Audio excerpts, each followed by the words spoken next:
இன்னைக்கு மந்திரவாதம் பில்லிசூனியங்கள் பெருகி இருக்கிறதே நம்ம பார்க்கிறோம். சங்கீதம் 91 கூட பகலில் பறக்கும் அம்புகள், அதாவது அம்புன்னா தூரத்துல இருந்து எய்கிறது, எய்ம் பண்ணி, அதே மாதிரி தூரத்துல இருந்து பிசாசு ஏவி விடும்போது அந்த குறிப்பிட்ட மனிதரை, அந்த குடும்பத்தை தாக்கி விடும். இந்த மாதிரி பிரச்சனை உங்களுக்கு இருக்குதா?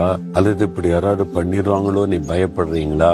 ஒன்னும் பயப்படாதங்க, இதெல்லாம் உலகத்துல இருக்கத்தான் செய்யும். நீங்க கூட தேவனுடைய பிள்ளையாய் மாறி கர்த்தரோடு கூட இருந்தீங்கன்னா எந்த மந்திரவாதமும் உங்களை சேதப்படுத்த முடியாது. என்றால் உலகத்தில் இருக்கிற மந்திரவாதத்தை காட்டிலும் நமக்குள்ள இருக்கிற இயேசு பெரியவர்.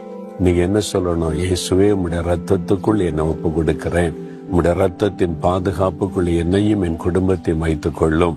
அப்படி சொல்லி பாருங்க.